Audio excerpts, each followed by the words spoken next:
Dalam debat calon presiden, Pak Prabowo menyatakan apa yang dilakukan sekitar 1998 merupakan bagian dari tugasnya untuk membela negara. Selebihnya, tanyakan saja kepada atasan saya. Ya. Sebagai Panglima ABRI saat itu, Bapak adalah atasan dari Pak Prabowo. Terus terang masyarakat menunggu penjelasan dari Bapak. Nah, ini banyak yang bertanya kepada saya. Saya nggak ikut perdebatan, tapi ikut terlibat nama saya di sana. Dan harus menjawab. Ya, kalau tidak saya jawab, ada sesuatu yang hilang dari perdebatan itu. Maka di sini saya memberikan penjelasan secara normatif begini. Ya. Penculikan itu, atau aksi penculikan oleh oknum, ya saya katakan oknum, ya, Kopassus Angkatan Darat, itu dilakukan pada medio Desember tahun 1997 sampai dengan Maret 1998. Ya. Pada saat penculikan berlangsung, Panglima ABRI-nya waktu itu masih Jenderal Purnawirawan almarhum sekarang, Faisal Tanjung. Nah, pada saat bulan Maret, 7 Maret tepatnya ya, pada saat kasus itu harus dibongkar, terungkap, diusut, saya kebetulan sudah mengganti sebagai Panglima ABRI. Ya. Dengan demikian, waktu kasus itu terjadi, Panglimanya masih yang lama, waktu pengusutan, Panglimanya yang baru, saya. Saudara sekalian, saya koordinasi dengan Pak Faisal Tanjung waktu itu. Saya tanyakan kepada beliau, Pak, apakah Bapak pernah memerintahkan untuk menculik? Apakah Bapak pernah memerintahkan untuk melakukan aksi-aksi represif? Beliau mengatakan tidak. Tidak pernah saya. Betul-betul tidak pernah.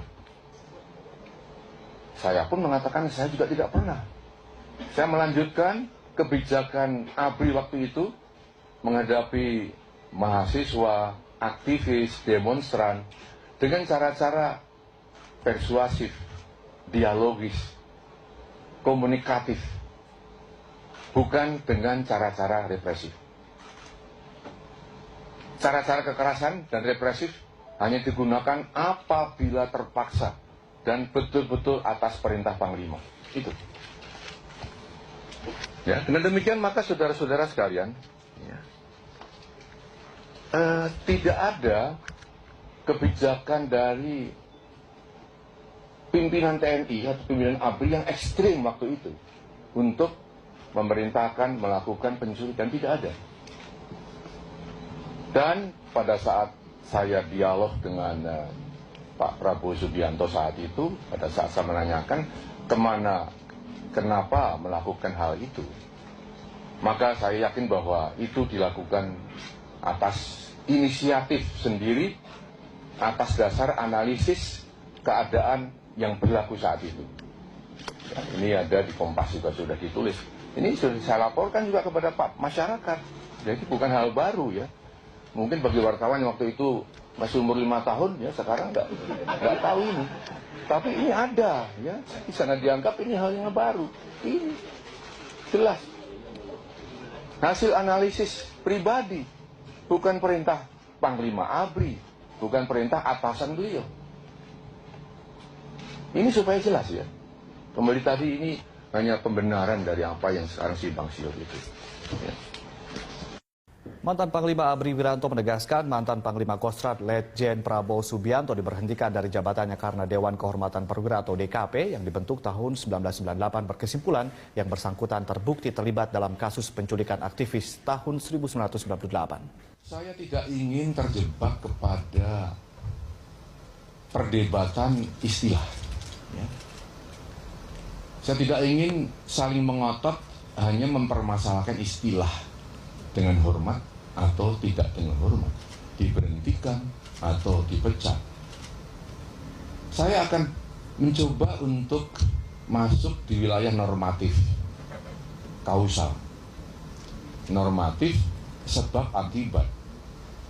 Seorang prajurit, seorang militer berhenti dari dinas keprajuritan, pasti ada sebabnya.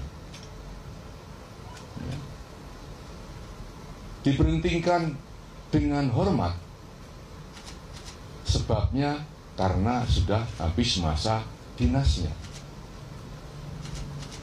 Karena cacat akibat operasi, sehingga tidak bisa melanjutkan tugas. Karena sakit kronis, sehingga tidak bisa melanjutkan tugasnya. Atau karena atas permintaan sendiri dan diizinkan oleh atasannya, maka dia berhak untuk berhenti dengan hormat. Di sisi lain ada berhenti tidak dengan hormat. Karena apa? Karena melanggar sabta marga, sumpah prajurit, etika keprajuritan, melanggar undang-undang, melanggar hukum yang berlaku di Indonesia. Diberhentikan tidak dengan hormat.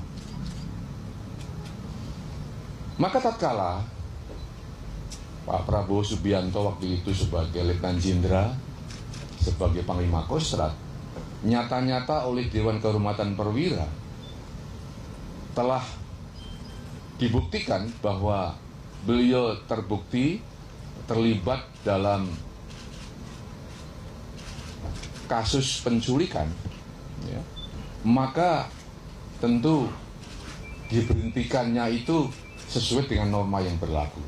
Dengan demikian maka tidak dengan hormat sudah tidak lagi relevan untuk kita perdebatkan.